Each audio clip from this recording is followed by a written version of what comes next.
자, 포트폴리오 전략 설정해서 보도록 하겠습니다. 일단은 글로벌 증시의 흐름이 조금 아쉬운 부분이 있긴 해요. 아시아 쪽의 기준에 니케이 쪽이 1.17 밀려 있거든요. 근데 호주는 0.67 강세란 말이죠. 국내 증시의 약세 부분이 조금 아쉬운 부분으로 형성되어 있습니다. 일단 보시면은 지금 요 시황은 뭐 일부 공개로 설정을 할 거예요.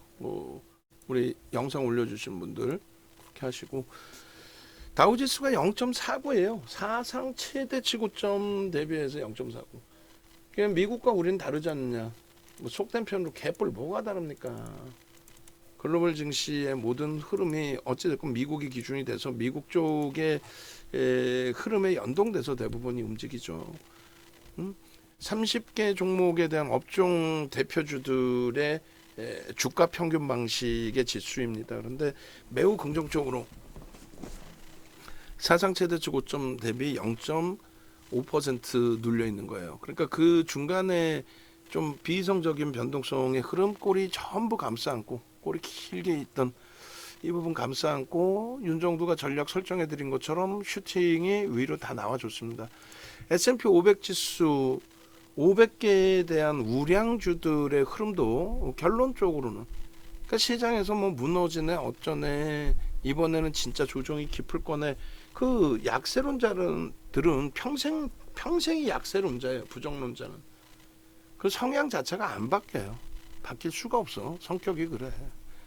그리고 나서 시장 강하면 보셨죠? 라는 엉뚱한 소리, 엄한 소리. 우리는 지금 시장을 여전히 긍정적으로 보고 있어요. 그러니까 500개 기업에 대한 해석 부분이 명확하게 긍정적이다. 0.62%입니다. 고점 대비 눌림 폭 수준이. 나스닥 쪽도 마찬가지입니다. 4%의 하락인데 다른 쪽 대비 많이 빠진 거 아니냐. 상승률 자체가 나스닥이 기술주가 2016년 저점 대비 324%예요.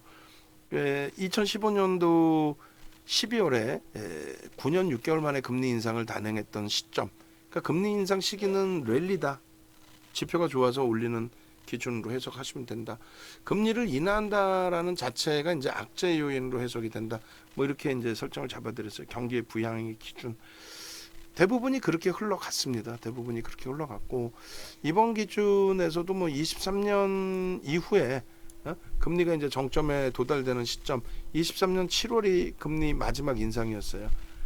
그리고 나서 이제 뭐 줄곧 랠리의 기준이 형성이 됐죠. 어마어마한 랠리 이후에 고점 대비 4.25%. S&P 500 지수의 기준이 이렇게 됐어요. 나스닥이 80% 이상 강세 속에서 눌림이라고 한다면 S&P 500 지수는 뭐 50% 수준의 강세에서 눌림폭 0.6인 거죠. 80%의 4% 조정이냐 아니면 뭐 50%의 0.62 조정이냐 뭐 이런 수준 정도. 근데 이번에 이제 금리의 인하 부분이 직격탄이 될 수 있는 거는 성장주들에 대한 흐름이에요. 성장주들이 과연 금리 인하에도 불구하고 성장성을 유지할 수 있느냐. 그러니까 지금 시장에서 이제 왜곡되게 잘못 알려진 부분은 금리 인하가 시장의 증시에 엄청난 호재로 작용될 것이다. 근데 결국은 이번에 시장 뭐 알고리즘 매매 훼손이든 뭐든 간에 시장이 굉장히 크게 출렁거렸잖아요. 밑으로 곤두박질 쳤었잖아요. 그 흐름의 기준이 뭐였어요? 지표가 안 좋아서 금리가 인하된다. 그 부분은 악재다라고 인식이 명확하게 잡혔죠.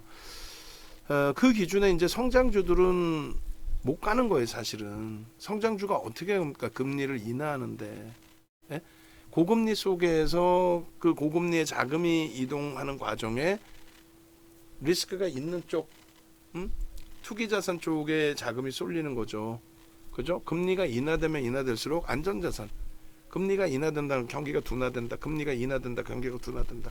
부양을 해야 된다. 이 기준에 안전자산 쪽으로 설정이 잡히는 거잖아요.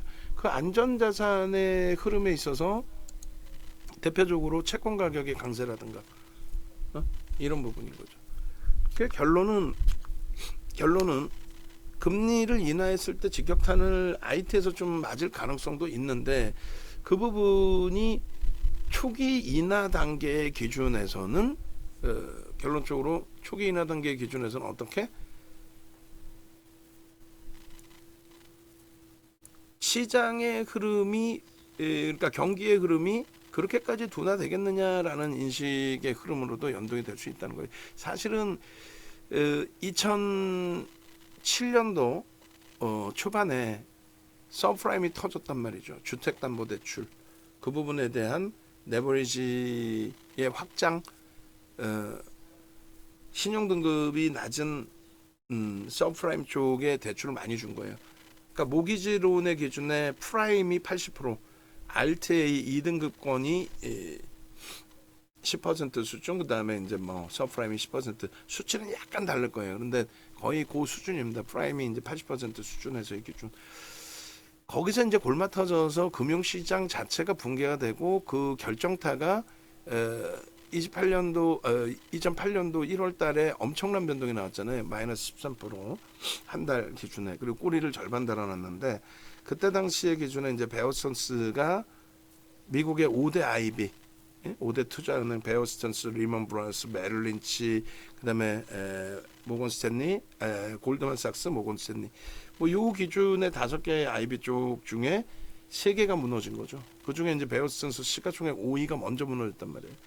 그때 충격, 그리고 나서 이제 리먼까지 무너지는 충격 속에 메릴 린치가 이제 매각이 되는 흐름.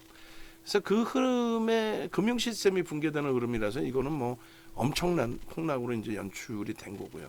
이번 기준은 경기가 이제 둔화됐다라는 내용인데 저때 리먼 사태로 알려져 있던 기준의 서프라임 쪽의 문제처럼 시스템이 문제된 거는 지금은 아직까지는 아니죠.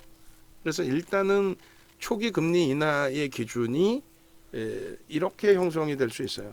그러니까 뭐 어떤 이유에서 금리를 인하했던 간에 지표의 악화여서 부양책의 인하라는 인식만 아니라고 한다면 2018년도에 제가 판단할 땐 금리를 굳이 내릴 필요가 있었느냐라는 생각을 하고 있는 기준인데 2018년 그 12월까지 해서 금리를 마지막으로 인상하고 그러고 나서 이제 금리를 트럼프 대통령이 뭐 악을 써서 금리를 내렸단 말이에요. 금리를 내리고 나서 이제 시장이 붕괴가 된 게 아니라 급진적인 금리 인하가 아니죠. 형식적인 금리 인하. 그리고 이제 이때는 5.5% 지금의 금리가 아니라 3%까지 올리고 그리고 낮춘 거예요. 그러니까 뭐 크게 정점에 달했다 이런 인식은 아니었단 말이죠. 근데 이제 금리의 해관의 동향 부분이 이제 많이 바뀐 거고 그리고 코로나19가 터지면서 그것을 기준으로 해서 경기 부양책 그 일원으로 금리를 급격히 인하시킨 뭐 그런 기준입니다. 어쨌든 결론적으로 이번 금리 인하가 이제 조금 저는 제가 판단할 땐 좀 불편한 금리 인하로 설정을 하는 거예요. 지표가 그렇게까지 악화되어 있는 게 아닌데 금리를 인하하면서 부양을 해야 되나? 그러니까 지금의 이야기 논리는 선제적인 금리 인하로 시장 시스템이 망가지지 않게끔 유지해준다 이런 표현인데 글쎄요, 저는 그런 해석은 하지는 않습니다. 어찌됐건 뭐 그건 9월의 이야기이고 9월에 이제 금리를 인하했다고 해서 지금까지의 기준에 시스템의 붕괴라든가 코로나19가 아닌 상태에서의 급진적인 금리 인하가 아닌 기준에서는 시장이 폭락으로 연출되지는 않아요. 그래서 다시 단계별로 보여드리면 2007년도 기준에서도 9월 달에 금리를 인하했거든요. 그리고 이제 10월 달이 정점이 돼서 무너졌는데 그러면 이제 금리를 9월에 인하하고 나서 거기서 바로 뭐 무너졌느냐. 9월에 인하하고 나서 3개월 동안의 시간이 있었다는 거죠. 충분히. 그래서 이제 이때 기준의 흐름으로 보든 아니면 코로나19 때의 기준은 이제 문제 심각하죠. 그렇게 돼서 이제 뭐 3월달 기준의 상상을 초월하는 이제 고점 대비해서 조정이 형성이 됐고 대신에 이제 V자로 돌렸는데 이번 기준에서도 뭐 예를 들면은 금리를 인하했다고 해서 바로 급진적으로 폭락으로 연출되기에는 시스템의 붕괴도 아니고 코로나19처럼의 어떤 그 일시적인 문제 기준도 아니고 그래서 지난 그 18년 마지막 금리 인상 이후에 이제 2019년 기준에서의 흐름처럼의 급격한 그 조정보다는 2007년 기준에서의 횡보 그리고 2019년 기준에서의 소폭의 강세 뭐 이런 기준까지는 연출될 가능성이 있다. 그런 기준에서 아무래도 그러한 흐름이 나오더라도 IT가 주도력을 가져간다라는 부분은 2019년도처럼 굉장한 실적의 개선폭이 조금 더 지속될 수 있어야 돼요. 그래서 코로나 터지기 직전까지 2020년도 기준에 시장은 글로벌 증시는 S&P 500 지수가 2020년도 1월달 기준이 또 2월달 기준이 사상 최대치 위쳤단 말이에요. 그래서 그 부분이 성장주들의 기준에서 충분히 이제 나와준 그 흐름이라는 거죠. 2020년도 기준에 사상 최대치 기준이 기술주에서 나스닥 보시면은 그죠? 2020년 2월이 사상 최대치잖아요. 그러면 이제 이 기준에서 이제 그 우리나라 지수를 놓고 보시면 똑같아요. 미국의 이제 금리의 동향하고 우리하고 또 한은도 미국 금리하고 이제 비슷하게 흘러가는데 우리나라 금리하고 이제 미국의 금리 역전 현상 때문에 국내 증시에서 이제 뭐 우리나라 전체 시장에서 뭐 외국인들이 빠져나갈 수 있다라든가 여러 가지 해석이 있는데 그렇진 않아요. 역대적인 2000년 이후의 흐름에서는 미국과 우리나라의 금리 격차가 있다고 해서 쉽게 얘기해서 이제 우리나라 금리 대비 미국 금리가 월등히 높아서 5.25, 우리는 이제 4%대였단 말이에요. 그럼 금리 격차 1%나 나잖아요. 우리나라에 들어와 있을 이유가 없다라는 거지. 그렇다고 해서 그때 뭐 문제가 될 만큼의 자금이 빠져나갔냐 그렇지는 않다라는 얘기인 거고. 그리고 금융시장 자체가 랠리였다라는 거죠. 엄청난 랠리. 자금이 이제 그 주식시장에서 55조의 차익 실현이 있었지만은 랠리의 기준이었다는 거고. 그다음에 이제 국내 증시 놓고 보시면은 2007년 9월에 미국 증시 미국에서 금리 인하를 했다고 그랬잖아요. 그러니까 글로벌 시장은 전부 10월 달이 고점으로 찍힙니다.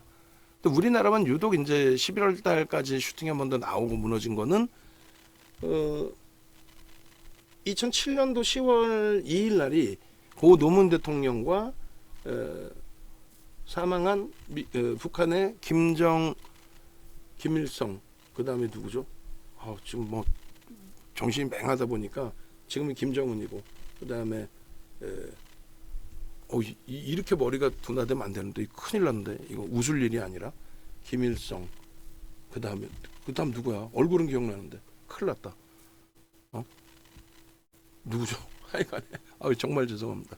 웃을 일이 아니야 이거. 제 머리가 이렇게 한계가 와요. 주식 이외에는 뭐 이제 아무것도. 김정은 지금은 김정은이고 김일성 다음 누구죠? 모르겠다. 하여간에 그때 역사적인 2차 남북 정상회담이 있고 악수를 한 김정일. 정말 죄송합니다. 김정일 국방위원장 뭐 하여간에. 그래서 결론은 그때 역사적인 악수를 하고 10월 2일이 그 당시 기준에 사상 최대치. 그러니까 포스코를 시가총액 2위인데 개장 초부터 아무 이유 없이 6%를 들어올려요. 사상 최대치 고점이에요. 포스코가 개장 초 아무 이유 없이 6%, 아무 이유 없었어요. 진짜 이유가 단 하나도 없었어. 그러니까 6% 들어올리고 마감 동시효과에 6%를 들어올렸습니다. 포스코를. 그렇게 해서 그날이 포스코의 이제 사상 최대치 고점이고 그럼 12% 13% 상승으로 끝났잖아요. 그 다음 날 개파랑 6% 7% 출발해서 끝났어요. 그건 네이버 포탈 뒤지면 나오는 내용이에요. 어쨌든 그 다음 월부터 해서 이제 어쨌든 우리도 정점 찍고 밀렸잖아요. 그러니까 글로벌 시장하고 똑같이 가고 금리 인하 시기에 우리만 버틴기고 그런 기준은 없어요. 그리고 이제 제로 금리로 낮춘 게 2008년도 그리고 2009년 3월 달에 헬리콥터에서 돈을 뿌린다 할 정도의 양적 완화. 그게 이제 버냉키 의장이 뿌렸죠. 그때 이제 3월 5일 날 미국 상원 하원이 다 통과가 돼요. 그렇게 되면서 이제 그날부터 글로벌 증시 전체가 이제 슈팅이 나온 거고 그 이후의 흐름에 있어서는 이제 2015년부터 이제 2018년까지 이제 금리를 인상을 했는데 우리가 이제 좀 10월 달에 어떤 이유에서인지 정확히 저도 이 기준에서는 기억이 안 나는데 2018년 10월이 뭐였죠? 지금 기억이 가물가물해. 근데 어쨌든 글로벌 증시, 미국 증시 대비해서 이제 우리가 좀 더 강하게 맞은 거예요. 그리고 이제 2019년도가 금리 인하 시기 기준이고, 그리고 2020년도의 기준은 그 보여드리려고 한 게 뭐냐면 2020년도의 국내 증시는 어떻게 됐어요? 2020년도의 국내 증시 2020년 1월, 2월까지 해서 2월까지 볼까요? 2월. 아까 보실 때 글로벌 증시가 2020년 2월이 사상 최대치 신고가였죠. 근데 우리나라만 2,600 대비해서 2,000이 깨져 있는 상황이었어요. 그러니까 고점으로 따지면 2,200, 2,600 대비 2,200. 그러니까 글로벌 증시에 연동돼서 갈 거다, 슈팅 나올 거다 이렇게 이제 설명드릴 때요. 그런데 여기서 더 중요한 거는 뭐다? 삼성전자 하이닉스입니다. 삼성전자 하이닉스가 지금보다 시가총액 비중이 높을 때예요. 높은 이유가 별거 없죠. 2020년 1월 달에 삼성전자 하이닉스는 사상 최대치 고점을 찍습니다.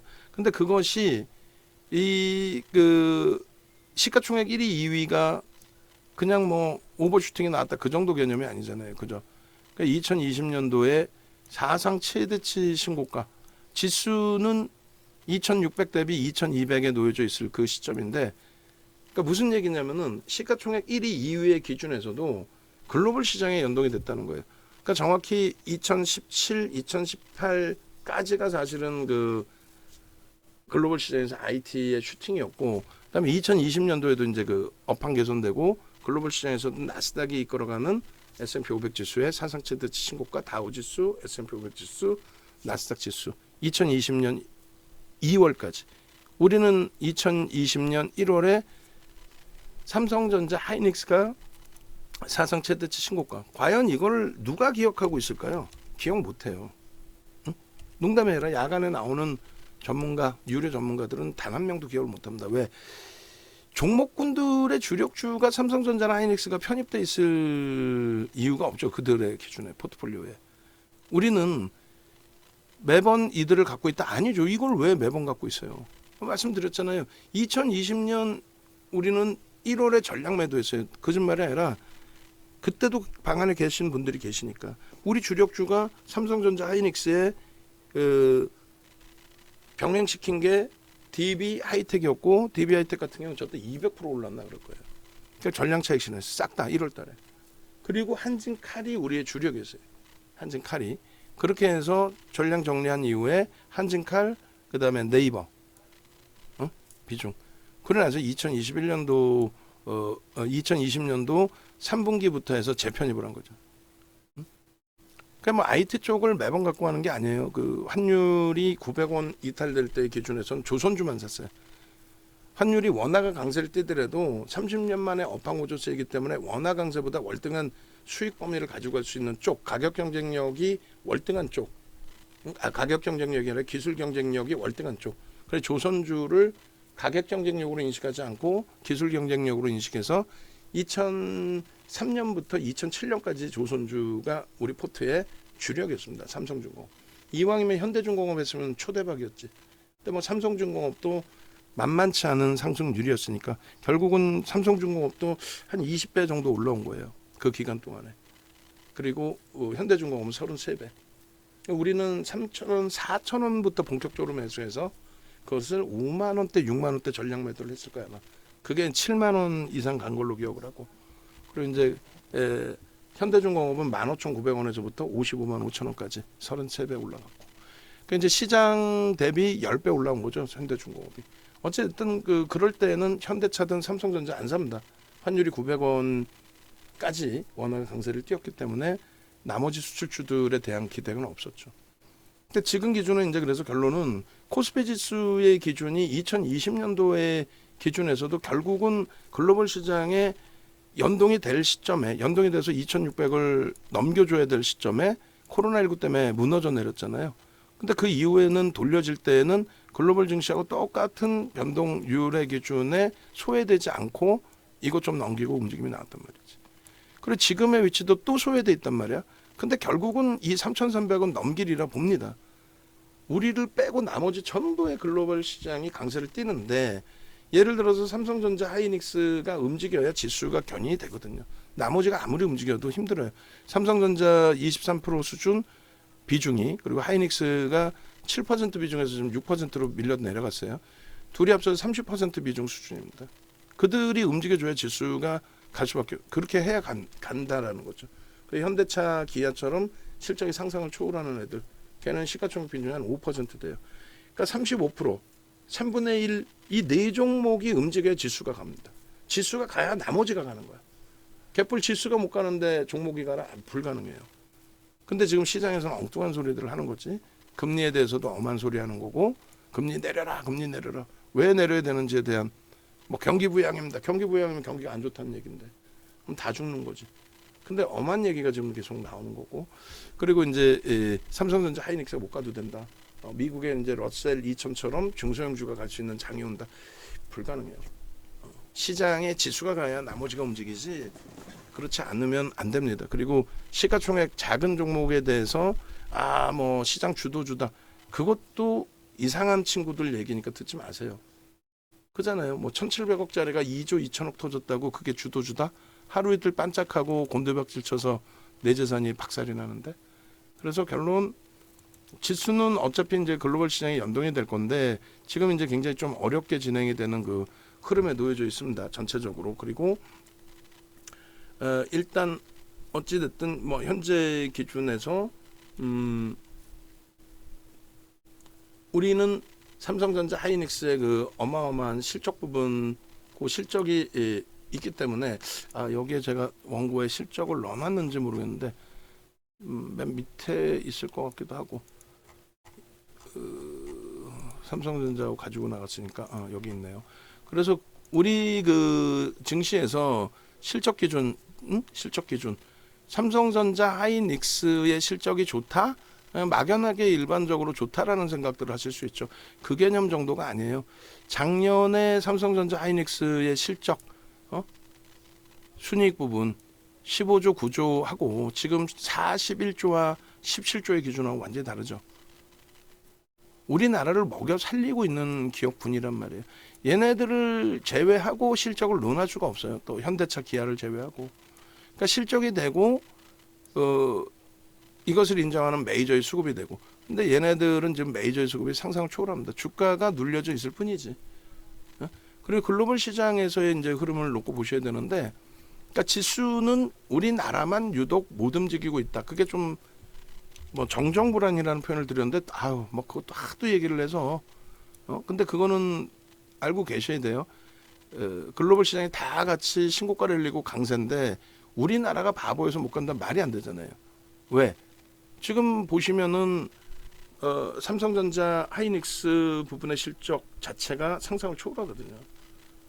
또 엔비디아발 영향의 하이닉스, 그리고 삼성전자는 자체적인 실적, 그리고 아침에 이거 기계적으로 이 표 작업 해주세요.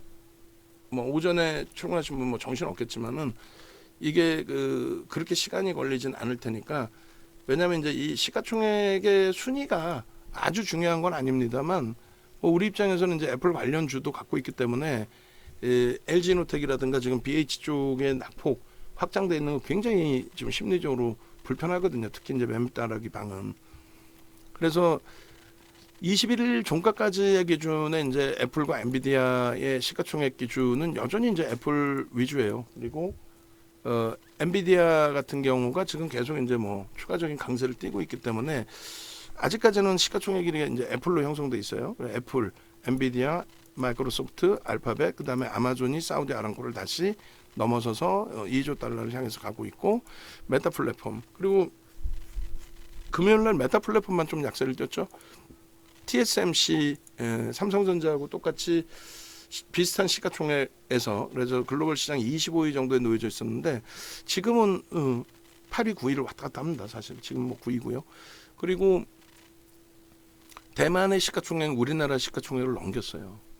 그러니까 하여간은 뭐 우리나라만 지금 지수 기준에서 유독 약세인데, 과연 그렇다면 이제 나머지 부분에 있어서 IT가 주도력을 가지고 가는 그런 흐름에 연동이 될 수 있겠느냐. 그렇게 돼야만 뭐 지수 말씀드린 것처럼 지수가 견인될 수 있고 그렇게 돼야만 우리가 가지고 있는 종목군들도 다 움직임 가지고 올 수 있으니까 저 음봉으로 무지하게 떨어져 내려왔을 때 저 갭에 대한 기준 다시 월봉 기준에서 이제 살려주면 된다. 그리고 충분히 살릴 수 있다. 실적 뭐 나쁘지 않다. 전체적인 이제 정책이나 이런 부분 지표나 이런 부분 나쁘지 않다. 쭉 말씀드렸는데 음봉 떨어졌을 땐 좀 와닿지는 않았죠. 근데 그 음봉이 저렇게 이제 꼬리가 달려주는 흐름이 이제 연출되다 보니까 뭐 충분히 가능하다라는 이제 인식들이 잡히시는 거고 그리고 제가 판단할 때는 어찌됐건 그 경기가 좋냐 나쁘냐의 기준도 있고 또 하나의 기준은 인플레이션이란 말이에요.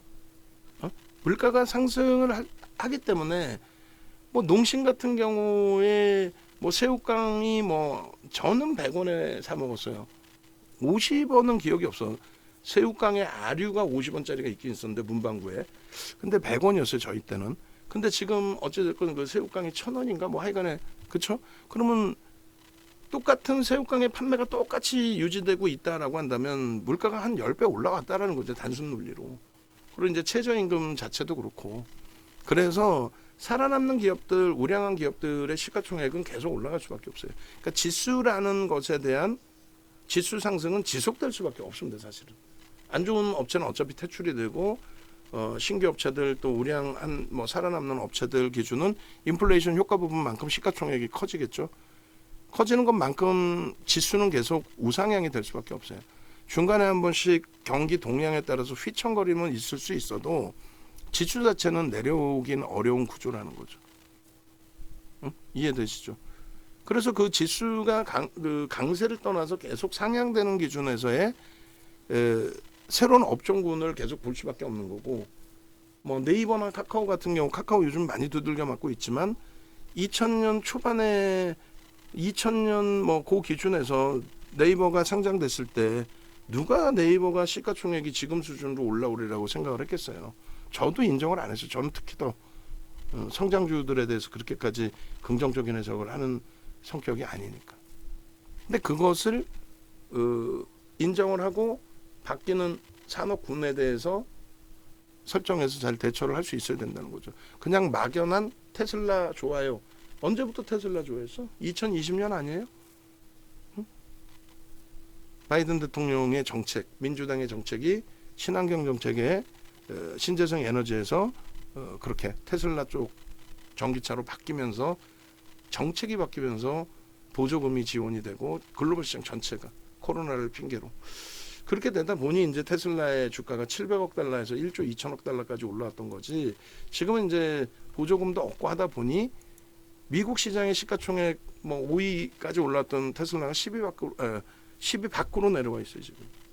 근데 걔를 지금까지도 논하고 있다라는 거는 말이 안 돼요. 그럼 지금의 기준은 AI 조금 전에 보여드린 AI 기반의 빅테크들 위주에서 7개 종목이 글로벌 시장 탑 10 안에 7개 종목, 5위 안에 5개 종목 전부 포진돼 있다. 그런 내용을 좀 놓고 보셔야 됩니다. 그래서 애플 그리고 엔비디아 애플 같은 경우 고점 대비 4.38% 눌려 있는 거고 사상 최대치 고점 대비 그리고 시가총액 1위를 유지하고 있는 거고 엔비디아 이제 1위 찍고 밀려 내려오고 그 다음에 이제 3위까지 내려왔던 또 3조가 이탈됐던 부분에 지금 다시 3조 이상의 흐름인데 역시나 실적이 뒷받침돼 있고 그 다음에 3위가 이제 MS예요. MS가 이제 만년 1위, 2위 왔다 갔다 하던 MS 최근에 이제 2위에 있다가 올해 1위까지도 올라왔었는데 결국은 또 3위까지 미끄러져 버렸어요. 어쨌든 그 세 종목 다 3조 이상, 그 이전에 2조 원대 다 움직임이었는데 3조를 넘긴 게 이제 올해 다 넘긴 겁니다. 그렇게 돼 있고 그 다음에 이제 4위가 알파벳, 그리고 5위가 아마존, 그리고 7위가 메타 플랫폼, 그리고 9위가 MSC,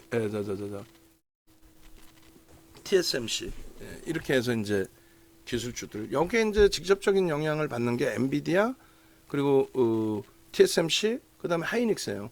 근데 하이닉스가 지금 이 주가의 흐름이라면 이거는 좀 상상을 초월하는 저평가죠. 그냥 얘가 갈 거예요. 막연히 그렇게 대처하면 우리가 안 되고 컨센서스가 PBR이 2.42배긴 합니다만 지금의 이제 실적 개선폭 올해 17조의 순이익 그리고 이제 내년에 24조 뭐 27조 이렇게 순이익을 보고 있는데 그 순이익 기준이 잉여금으로 이제 어찌됐건 남잖아요. 그렇게 되면 PBR은 주가가 더 오르더라도 여기서 뭐 크게 확장되는 게 아니라 안정화가 된단 말이에요, 계속. 근데 지금 PER 같은 경우에 전일 종가 대비 기준에 5.76이란 말이죠. 내년 순이익 감안했을 때 5.76. 세상에 이런 주가가 형성되는 쪽이 어디 있어요? 진짜 시장이 무너지면, 진짜 시장이 무너진다는 건 뭐예요? 금리를 인하할 정도로 지표가 안 좋은데 그 지표가 계속 안 좋아진다. 금리를 인하했음에도 불구하고 계속 안 좋아진다. 그러면 계속 부양을 해야 되니까 금리 계속 낮추겠죠. 그리고 금리 낮추는 게 문제가 아니라, 그러니까 금리 낮추는 경우가 뭐 시장이 올라간다 그 개념이 아니라 금리를 낮출 정도로 지표가 안 좋다는 거는 그렇다면은 막말로 빅테크들의 실적이 나오겠냐 이거죠. 그러니까 반도체 수요가 증가해, AI 수요가 증가해, 반도체 수요가 증가해, 증가할 수가 없는 구조가 되잖아요. 그러니까 얘를 그냥 막연히 뭐 성장주다의 개념이 아니라 실적주로서의 실적을 놓고 봐야 되는 부분 지금. 그러니까 글로벌 시장에서 이 정도로 PR이 낮게 형성된 쪽이 없어요. 근데 이것이 진짜 피크아웃이면, 여기가 진짜 정점이면, 실적이 여기가 정점이면, 실적이 전망치는 지금 높지만 계속해서 전망치가 하향될 거고, 그리고 실적이 실질적으로 둔화될 거고, 그죠? 그렇게 되면은 PER이 높아지게 되겠죠. 주가가 이 상태라면. 그러니까 계속 실적도 안 좋아지고, PER도 주가가 급격히 밀리지 않는 한 PER도 점진적으로 계속 높아지는. 그거는 이제 진짜 금리를 낮추고 글로벌 경기가 정점을 찍어서 무너질 때 기준이 돼요. 그럼 얘가 1순위로 무너지느냐? 그렇지는 않죠. 우리나라의 기준에 반도체 소부장, 그 다음에 뭐 한미 반도체, 그리고 나서 이해. 그리고 나서 이제 글로벌 시장의 기준에서 엔비디아나 이런 쪽에 조정이 급격히 나와야죠. 그러니까 28일 날 엔비디아의 실적 분수령이 실적이 나오고 슈팅이 나와주면 금리 인하에 대해서 그렇게 우려감을 갖지 않는다의 기준이 되는 거고, 만약에 그 실적이 나왔는데 곤두박질 치는 좀 불편한 흐름이 연출이 된다.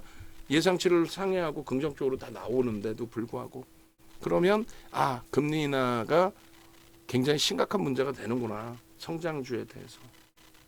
그렇게 해석을 해야 됩니다. 근데 전체 분위기가 지금 어때요? 바이오가 속단편으로 미친 듯이 강하잖아, 지금. 그것도 웃긴다는 거지. 우리나라만 유독 더 강한 거예요, 지금. 그걸 갖다 붙이는 게 이제 뭐 미국 쪽에 공화당과 민주당의 바이오 똑같이 넣어놨어요. 그러니까 어린애들이 남의 거 훔쳐다 넣을 때는 똑같이 넣는단 말이에요. 근데 정확히 따지면 뭐냐면 미국의 정책의 이제 제약 바이오의 기준은 우린 제약 바이오라고 부르지만 거기는 명확히 바이오 쪽, 특히 이제 복제약 기준, 이런 기준은 어떻게 잡히는 거냐면은 오바마 케어 때에 미국이 이 의료보험 제도가 사실상 우리나라만큼 뭐 우리나라가 세계적으로 잘 돼 있는 기준이고 일본도 사실 잘 돼 있는 걸로 제가 기억을 하거든요. 그때 당시엔 어릴 때라 그렇게 아픈 적이 없어서 병원 간 적이 없는데 어찌 됐든. 근데 이제 미국 같은 경우에는 오바마 케어의 주된 요인이 서민층이 약값이 비싸서 약을 못 먹기 때문에 정부가 많이 보조를 해서 이제 서민층도 약을 먹을 수 있고 병원을 좀 잘 갈 수 있고 이런 기준이 되잖아요. 의료보험을 확대해서 그 기준에 이제 그렇게 되기 위해서는 사실상 복제약에 대한 규제 완화 그리고 신규 규제에서는 뭐 우호적인 그런 정책 이런 부분이 돼요. 그래서 오바마 케어 때 이제 복제약 부분들, 그러니까 바이오 쪽의 성장이 굉장히 크게 부각이 됐던 거죠. 그래도 우리나라처럼 비이성적인 슈팅이 나오진 않았어요. 미국은 그런 비이성적인 슈팅이 나오는 케이스가 제한적이잖아요. 하여간에 뭐 그때 오바마 케어도 오바마 케어에 힘입어서 바이오주들은 날아갈 때 우리나라가 동반적으로 날아간 건 아니고 오바마 케어 끝날 그러니까 오바마 케어 시행되고 한참 뒤에 뜬금없이 우리나라에서는 한미약품이 비이성적인 슈팅을 주고 그리고 뭐 고점 대비에 곤두박질 쳤지. 그런 흐름이었단 말이에요. 그리고 지금의 기준에 명확하게 공화당은 전통의약품이에요. 공식적인 정치장 후원받는 게 전통의약품. 민주당 쪽은 오바마 케어의 가장 핵심 요인이 표면적으로는 뭐 모든 서민들도 이렇게 좀 편안하게 의료 혜택을 받자는데, 공화당 정치하시는 분들은 다 그러면 뭐 그냥 막 보수여가지고 그거 안 돼 이렇게만 생각할 거 아니야. 똑같아. 그런데 다만 정치적 후원을 전통 의약품 쪽에서 받아오니까 복제약에 대한 규제를 좀 할 수밖에 없는 그런 양산맥이 놓여져 있어요. 근데 뭐 그것을 명확하게 이제 이야기를 해주는 증권사 애널리스트 분들이나 이런 분들이 나오시는 건 상관없는데, 그 이외에 나머지 뭐 요즘에는 이제 유료가 아니더라도 몇몇 있죠. 누구라 이름 밝히는 건데, 그냥 뭐 패널로 장중에 나와서 이야기하는 사람들도 검증이 안 된단 말이에요. 모든 분야를 다 알아. 그러면 안 되는 거예요. 저도 마찬가지예요. 모든 분야를 찔끔찔끔 하는 거야. 깊이 있게 하는 게 아니라. 대신에 기본적인 펀더멘탈을 애널리스트들이 분석하는 거를 우리가 볼 수가 있잖아요. 그거에 대한 해석과 그것에 대해서 윤정도 해석뿐만 아니라 제가 해석하면 무슨 의미가 있어요. 메이저가 그것을 긍정적으로 해석을 하고 수급을 넣어주느냐, 그게 제일 중요하다는 거지. 그래서 결론은 하이닉스나 삼성전자를 이제 말씀드릴 때의 기준인데, 금리가 하여간 민감해요. 아무리 얘기해도 이제 지금 뭐 와닿지 않으실 수 있고 혼란스러우실 수 있는데, 제가 그건 최종적으로 판단을 해드릴 거고, 금리 인하의 기준에서는 무조건 성장주는 어렵다. 성장주가 어렵다는 거는 뭐 우리 주식뿐만 아니라 뭐 비트코인이라든가 이런 쪽도 어렵다가 될 수밖에 없어요. 투기 자산은 어렵다의 기준. 그러니까 꼭 그건 염두를 해두셔야 됩니다. 아시겠죠? 그리고 시장에서도 지금 뭐 최근에 변동성이 확장 부분에 바이오 쪽이나 제약 뭐 바이오 묶어서, 그리고 나머지 이제 뭐 슈팅 한 번씩 나오는 쪽이 있는데, 결론적으로 아직까지는 시장은 그렇다면 금리 인하 부분에 경기 침체 쪽으로 해석하지는 않는다고, 둔화 쪽으로 해석도 제한적이다. 이렇게 인식을 하면 크게 뭐 무리는 없을 것 같아요. 그래서 과매도 권역이다. 지금도 편입의 기준을 설정할 수 있다. 다만 만약에 오늘의 기준에 편입을 한다. 비중이 낮아서 편입하신다. 그러면은 돌릴 때의 기준이죠. 1% 이상 돌릴 때. 그럴 때 편입 설정을 그때 뭐 잡으시면 되고, 공식 매매 사인도. 그리고 비중은 말씀드렸다시피 55에서 20으로 줄여놨어요. 이미. 그잖아요. 이미 줄여놓은 것이 우연찮게 운이 좋아서 줄여놨다. 그건 아니잖아. 솔직히 얘기하면. 그거는 뭐 서로가 알고 있는 내용이고. 그래서 결론적으로 뭐 오늘 그 영상 부분을 다시 올려드리고, 뭐 이 영상도 또 너무 많으면 혼란스러우시니까. 그리고 금요일 날짜에 뭐 시황 부분이 될 수도 있고 뭐 교육 기준이 될 수도 있는데, 유한양행 또 알테오젠 그런 기준에서 이제 전략 설정해드리면서 이제 그 시황도 같이 묶어서 설정을 잡아드린 거죠. 그래서 그 부분을 올려놔 드릴게요. 그래서 일단 그 영상하고 그리고 오늘 지금 녹화하는 영상 참조하세요. 기본적인 시황은 뭐 요 정도면 무난하시리라 생각을 합니다. 그러니까 뭐 급격하게 폭락으로 반전될 그러한 흐름은 일단 아니다.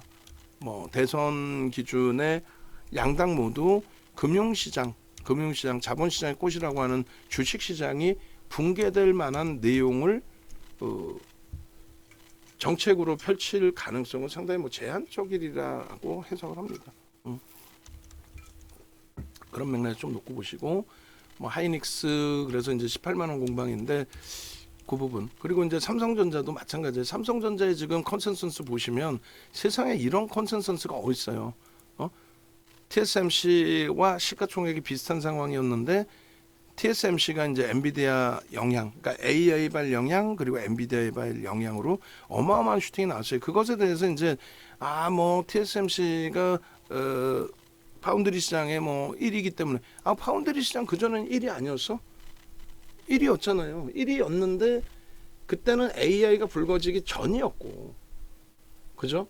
AI는 정확히 22년 11월에 불거진 거고 23년부터 슈팅이 나와서 TSMC 그리고 이제 대만 지수가 우리나라 지수를 넘기고 대만이 사상 최대 주고점 넘긴 게 올해 2월이란 말이에요.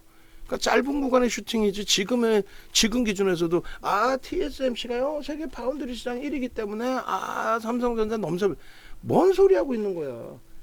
1위였을 때도 시가총액이 비슷했다라는 얘기예요. 글로벌 시장 25위 불과 얼마 전까지 뭐 작년 초까지 그게 이제 슈팅으로 작년 하반기부터 슈팅으로 올라와서 TSMC가 올라간 건데 결론은 삼성전자가 이제 HBM3 5세대를 엔비디아에 납품하지 않고 있더라도 나머지 엔비디아 시장의 점유율이 42%인가요? 작지 않아요. 거기에 엔비디아발 뭐 납품까지 이어지든 또 파운드리 시장에서의 입지도 그렇게 작은 건 아니거든요. 지금 TSMC가 이제 엔비디아 연동이 돼서의 성장이 터져준 그 기준이 됐는데 엔비디아 입장에서도 이제 뭐 TSMC 하고만 할 수는 없는 거니까 삼성전자와의 협업 부분도 지금 계속 논의를 하고 있고 삼성전자도 이제 그런 기준을 설정을 하고 있고 하여간 결론은 지금처럼의 이러한 그 주가는 글로벌 시장에서 PER 10배짜리 기술주가 세상에 어디 있습니까? PBR 1.49배. 지금 이 실적에. 얘기했어요. 정점을 찍으려면은 얘만 정점 찍는 게 아니라 빅테크들이 다 정점을 찍어야 되는데 어느 하나 정점이 아니야. 그리고 삼성전자 하이닉스도 주가가 눌려 있어서 그렇지 얘네가 사실적으로 얘기하면 3,300포인트 우리나라 못 넘겼잖아요. 그죠? 근데 얘네는 지금 실질적인 사상 최대치 신고가 수준이에요. 다. 시장 지수가 3,300 넘길 때의 기준 대비해서 주가가 근데 꼭 얘네만 손질을 해요. 손가락질을 안 갖고 있는 분들이 하이닉스 보세요. 사상 최대치 신고가 시장 지수가 사상 최대치가 아니잖아. 근데 얘가 지수의 영향력이 매우 큰 종목이잖아요. 시가총액 항상 2위였고 LG엔솔에 일시적으로 이제 2위자를 내주기도 했지만 결론은 우리나라 증시에서 삼성전자, 하이닉스, 현대차, 기아가 대형주 기준의 사상 최대치 신고가 지수보다 더 높은 신고가를 형성하는 거는 불과 몇 종목이 없어요. 그 기준에 이들이라는 거예요. 이들.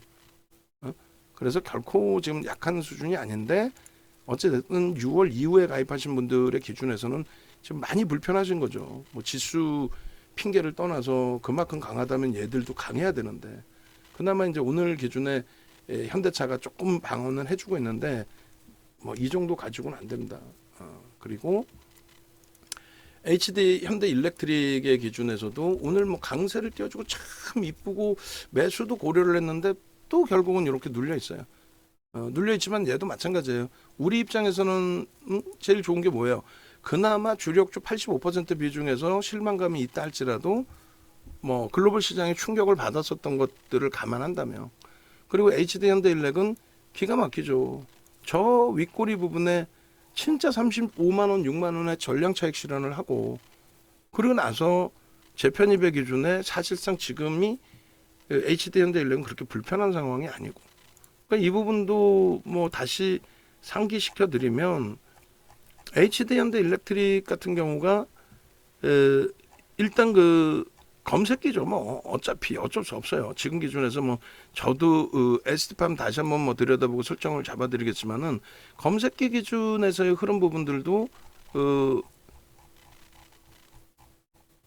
이번 강연에도 있고 하기 때문에 기준을 잡아서 보실 수 있는 거고 그다음 하이닉스도 뭐 다시 말씀드리면은 검색기에서 이렇게 뜨죠. 11만 올 초 기준에 이제 13만 3,800원 또 23만 2,500원까지도 뜨고 근데 이 비중을 55에서 45로 그리고 그 지난 6월 말 기준에 18만 9,200원이라면 5월 말 기준에 그러니까 6월 포트에서 10%를 줄였단 말이에요. 19만 원에 10%를 줄였고 그리고 7월 기준 그러니까 6월 말 종가가 23만 6,500원이에요. 거기서 또 10%도 줄였어. 23만 6,500원에.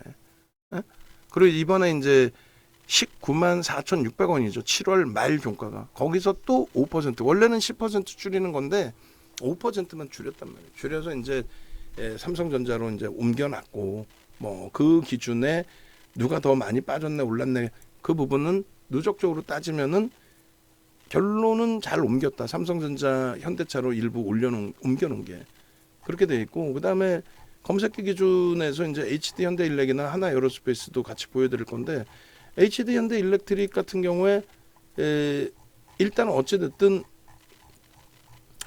차익 실현을 하고 나서 이제 재편입 기준까지 잘 설정이 됐죠. 이 부분은 변동성 종목이고 HD 현대일렉을 직접 끄집어내서 볼게요. 뭐 시간을 뭐 길게 할애할 수는 없으니까 그 종목군들별로 하나하나씩만 이렇게 놓고 보겠습니다. 8월 22일자의 기준인데 뭐 매수사는 다 이렇게 드렸었고, 그리고 6월달 포트에서도 이렇게 편입을 했죠. 그러니까 우리가 3월부터 좀 움직였고, 그리고 4월부터 이슈가 불거졌고, 미국의 정책주 기준에서 그 21만 원대 기준에서부터 5월 그리고 6월의 포트폴리오에 5월 말 종가 기준 30만 1,000원에 넣어놨고, 그리고 7월 23일, 24일 날 어떻게 됐어요? 23일 날 실적 발표 나오고 엄청난 슈팅이 나왔단 말이에요. 그 슈팅 나오고 이제 꺾여질 때 매도 신호 나올 때 하고, 그 다음에 24일 날 재편입 기준 나오고 또 고점 37만 4,500원 찍고 밀릴 때 차익 실현의 범위. 그 전에는 우리가 차익 실현 문자 거의 없어요. 차익 실현 문자 거의 없단 말이야. 그래서 그 6월 포트나 7월 포트 기준으로 잡으면 이렇게 18% 이것도 저도 또 수정해 놔야 되는데, 요 날이 7월 24일 날 종가 기준에서의 수익률 범위예요. 그러니까 중간에 이제 일단 뭐 차익 실현 범위를 설정했던 부분이 좀 있었지만은 결론적으로 공식적으로 전량 매도한 게 저런 기준이라는 거죠. 좀 매수 사인 나가고, 그리고 요 부분들에서 이제 차익 실현 부분에 매도 사인 이렇게 나가고, 그리고 이제 추가적으로 이제 매수 사인 나가고. 그러니까 얘는 이제 진행형으로 계속 볼 겁니다. 근데 얘도 이제 결국은 그 금리를 인하하는 기준에서 성장주들의 조정이 미국에서부터 형성이 된다면, 그렇다면 우리도 주의를 해야 된다. 좀 조심하고 비중을 줄일 수도 있다. 다음 달 금리 인하 이후에 미국의 이제 빅테크들 흐름하고 그에 연동되는 우리 쪽의 흐름. 그러니까 그게 이제 피크아웃이 될 수 있다는 거예요. 금리를 인하하는 시점이. 그래서 그렇게 이제 기준 설정 범위를 잡고요. 그리고 지금은 그러니까 이제 비중 유지의 편입 기준의 설정 범위를 가져간다라는 거예요. 그런 맥락에 좀 놓고 보시고, 그다음에 LG노텍 같은 경우에도 25만 원 공방이 굉장히 자주 나와요. 오늘도 좀 굉장히 짜증스럽죠. 오른 것도 없이 또 눌리니까. 그러니까 25만 원 공방이 이제 자주 나오고, 월봉 기준에서 아랫꼬리 윗꼬리가 다 달려 있어요. 그럼 우리는 이제 이 기준을 뭐라 그랬어요? 장족형이라고 설정을 하면서 아래 윗 방향으로 어느 방향으로는 굉장히 강하게 틀 수 있다. 이렇게 이제 설정을 해드렸는데 월봉이 그렇게 나와 있고, 그 다음에 주봉 기준에서 놓고 보시면 누적 수급은 지속돼 있어요. 지속돼 있는데도 불구하고 일단 거래가 둔화돼 있는 상태에서 모멘텀을 잡지를 못하는 상태 지금. 그러니까 애플이 시가총액을 재탈환했고 유지하고 있고, 9월에 이제 그 신규 아이폰에 대해서 신규 출시하고 그런 부분들을 다 긍정적으로 해석을 하고 있는데, 일단은 어찌됐건 뭐 슈팅이 못 나오는 그런 흐름이 돼버리고 말았어요. 그런데 어차피 이제 이쪽 기준에서 하방을 잡고 있는 상태에 수급이 꼬여지지 않는다면은 펀더멘탈적인 부분은 뭐 원체 저평가 인식이 잡히는 위치니까, 지금 PER이 12개월 PER 기준에 7배, PBR이 1.27배, 굉장히 저평가 기준, 시가총액 6조짜리 기준에 거기에 누적 수급이 8%대 매집이 진행돼 있고, 매수 평균 단가가 25만 원대 중반 이상 26만 원 수준이기 때문에, 그래서 일단은 비중을 공격적으로 매수를 잡아들이기에는 거래가 많이 둔화되어 있지만은 편입 유지 기준을 설정을 잡습니다. 그리고 현대 로템의 기준인데 이제 하나 에어로스페이스하고 묶어서 이제 설정을 잡아드릴 텐데, 현대 로템은 유지 기준을 당연히 하는 거죠. 신고가 이제 사상 최대치 신고가 거기에 놓여져 있어요. 55,100원인가요? 사상 최대치가 고자락이야. 그리고 하나 에어로스페이스는 안타깝지만 오늘 이제 매도 기준을 설정합니다. 29일 날의 기준에서 일단 그 인적 분할에 대한 거래 정지가 형성된단 말이에요. 그래서 일단은 그 현대 로템의 매수 사인을 잡아드려요. 그러니까 하나 에어로스페이스를 정리를 해서 옮긴다. 근데 그게 오늘이 꼭 아니어도 상관은 없습니다. 왜냐하면 이제 29일까지. 근데 변동성이 아무래도 위아래 커질 수 있단 말이에요. 그러니까 인적 분할을 받기 싫은 쪽, 또 인적 분할을 받아서 좀 묶어두는 쪽, 우리도 이제 인적 분할 기준을 그대로 받아들이고 가도 상관없어요. 하나 에어로 스페이스는 뭐 여러 가지 부분의 설정을 잡아드렸잖아요. 그러니까 이게 아마 질문으로도 나오셨어요. 그러니까 한미반도체를 왜 팔죠라는 질문이 있으셨잖아. 그래서 그런 것처럼 하나 에어로스페이스를 지금 왜 팔지? 우리가 이제 주력주로서 꽤 갖고 왔던 종목인데 왜 팔지? 그런 생각이 드실 수 있는 위치란 말이에요. 그래서 하나 에어로스페이스 같은 경우에 뭐 2월 달에 15만 원, 33만 원까지 갔으니까 100% 이상 수익이죠. 시가총액 15조까지 올라온 15만 원이면은 33만 원이면 16조, 17조 가까이 올라온 종목이란 말이에요. 결론적으로 7월 30일 날 공식적인 매도 사인을 다 내드렸고, 그러고 나서 이제 재편입하고 또 차익 실현을 단행했어야 되는데 시장은 뭐 긍정적으로 받고 아쉽게도 그 부분의 차익 실현 범위를 재차 설정을 못 잡아드린 상황이 돼버린 거예요. 그래서 7월 30일에는 뭐 기가 막히게 매도 사인을 드렸죠.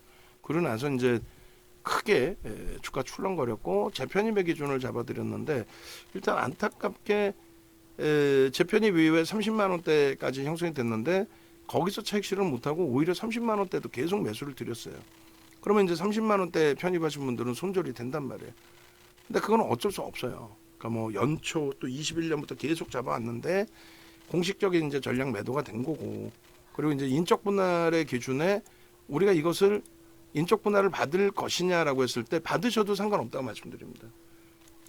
인적 분할 동안에 거래가 29일부터 이제 거래 정지예요. 28일 날 마지막 이제 매매가 될 거고 변동이 나올 건데, 오늘 이제 우리가 압축 신호를 내면은 그 다음부터는 아무리 슈팅이 나와도 진짜 거래대금 최상위 5위 안에 3위 안에 1, 2 이렇게 형성되지 않는 한 변동성 매매 뭐 잠깐 들어가는 기준 그거 이외에 설정하지 않을 거란 말이에요. 이해되세요? 그러니까 오늘 매도 사인 기준에 현대로템에 압축을 하고 나면은 인적 분할이 돼서 재상장될 때까지 우리는 매매준으로 안 나갈 거란 말이에요. 진짜 엄청난 거래가 터지면서 변동이 확장돼서 이거는 오늘 뭐 당일 기준에 변동성 매매를 할 수 있다. 이거 빼고는. 그래서 결론은 지배구조의 재편 작업하고 기업 투명성 이제 확보 긍정적인 해석. 그다음에 이제 이번에 하나 정밀 기계를 별도로 띄어낸다라는 거죠. 이런 내용들이 다 이슈였는데 변동성 확장이 있고 거래가 중지에 놓여지니까 그래서 일단 오늘 뭐 종목을 아직까지는 뭐 비중 2%로 설정을 잡아놨습니다만 에스티팜의 종목 설정 범위도 잡아놓고 있어서 종목이 좀 확대되어 있는 상태라서 압축할 거는 압축한다라는 설정을 잡습니다. 그래서 하나 에어로스페이스 현재가 27만 6천 원 보유 비중 100% 정리 후 현대 로템 편입, 그리고 이 기준은 8월 29일 거래 정지. 이 부분은 인적 분할에 대한 거래 정지가 되겠죠. 인적 분할 거래 정지. 따라서 정리 기준이 설정이 되는 거예요. 그리고 비중이 5% 미만의 비중은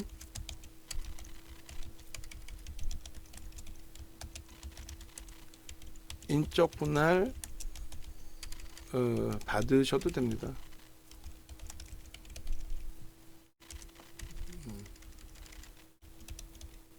정지 감안해서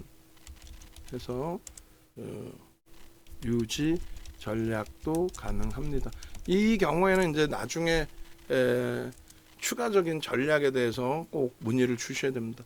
그렇게 해서 두 번의 문자를 내보냅니다. 이 문자하고 현대 로템의 54,000원 기준으로 지금 54,200원인데 눌릴 때 거래가 지금 뭐 엄청나게 터져 있는 게 아니기 때문에 눌릴 때 기준의 설정 범위를 잡고, 현대 로템도 이것도 좀 정책주 부각 부분은 사실상의 기준이 아니기 때문에 심리적 부각이라고 해놓을게요. 심리 부각. 미국 대선 정책 심리 부각. 실질 그 내용이 아니기 때문에. 그래서 일단 그 하나 에어로스페이스 쪽의 기준에 이러한 정리 기준, 인적 분할 때문에 그렇다라는 매도의 기준을 설정을 해서 문자 발송을 한번 해드리고, 그리고 추가적으로 이제 바로 현대 로템의 기준에 매수의 기준을 설정해서 올려드립니다. 그리고 이제 동영상을 같이 또 올려드릴게요. 네, 결론적으로 종목을 압축한다 했는데 가장 좋은 위치, 좋은 가격에서 압축을 해드렸어야 되는데 안타깝게도 결론은 이제 뭐 이렇게 돼버렸어요. 그래서 유지도 가능하다라는 거 분명히 말씀드려요. 종목이 안 좋아서가 아니라 거래 정지 기간 동안에 자금이 묶여 있는 것에 대한 기준을 설정을 해드린 거니까 그렇게 말씀드리고, 그 다음에 넥슨 게임즈의 기준도 이제 한 번 더 설정을 잡아드릴 건데 24,100원 넘길 때 기준에 이제 우리 기준에서 편입 설정 가져갈 수 있다, 이제 뭐 그런 기준점 설정을 드릴 겁니다. 그 염두에 두시고, 일단 그래서 포트폴리오 기준에 이제 그 하나 에어로스페이스는 안타깝지만 빼놓은 거예요. 빼놓고 나빠서가 아니다라는 부분을 다시 한번 강조드리고, 그리고 이제 종목별로 또 내려옵니다, 하나씩. 그렇게 해서 좀 시장이 어수선하기 때문에 좀 더 이제 우리 주력주 포트를 설정을 잡고, 이거는 이제 오픈이 바로 안 돼요. 일부 공개로 설정을 한다라고 말씀을 드렸어요. 그렇게 돼 있고, 이제 그다음에 KB금융 쪽도 만약에 이제 현금 자산이 좀 없다, 내가 이제 뭐 ST팜도 한번 들여다보고 싶고 여러 기준을 설정하고 싶은데 현금이 없다라고 하시면 말씀드린 것처럼 이제 KB금융 쪽의 수급이 더 메이저의 수급이 확대되지 않는 흐름에서라도 슈팅은 나올 수 있다고 그랬잖아요. IT와 함께 이제 그 가장 대표적으로 금리의 영향을 받을 수 있는 종목군으로 설정을 하는데, 지금 이렇게 보시면 얘도 멀쩡해, 바이오도 멀쩡해, IT도 글로벌 시장에 그러면 멀쩡해.